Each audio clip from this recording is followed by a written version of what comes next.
Voici l'Union européenne, enfin en théorie, merci messieurs. Parce que dans la pratique, l'Union européenne, c'est plutôt ça. Alors on reprend.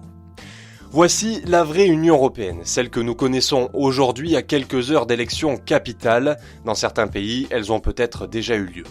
Une Union européenne amputée du Royaume-Uni, premièrement, qui pourrait amener dans sa fuite l'Irlande. Tout dépendra des aboutissements des négociations entre les Brexiteurs et le Parlement.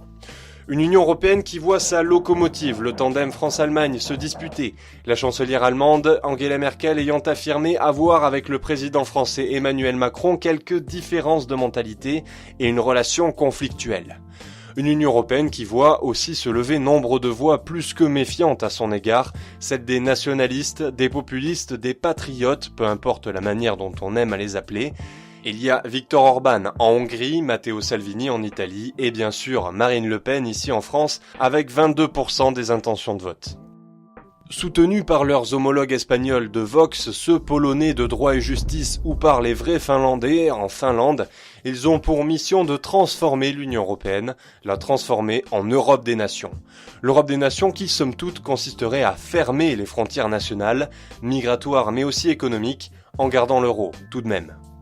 Une Union européenne, enfin, qui doit se pencher sur la question écologique. Dans le contexte actuel, ce devrait être au centre des préoccupations, ou pas.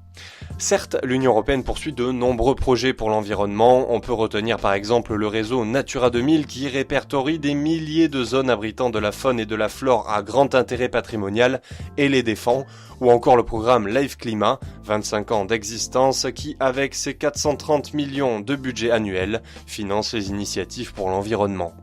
Bref, une Union européenne qui doit changer, prendre un virage décisif. Sera-t-il social, ultralibéral, national ou environnemental? C'est aux Européens d'en décider.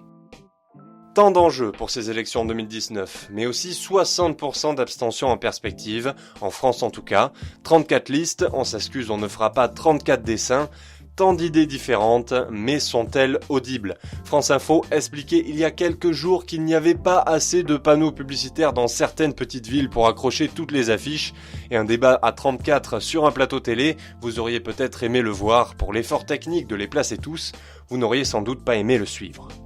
Une belle cacophonie qui, quoi qu'on en dise, décidera de l'avenir de l'Union européenne et forcément de notre avenir à tous. Rappelons que l'abstention n'est toujours pas prise en compte dans les calculs. Pour se faire entendre, il faudra aller voter.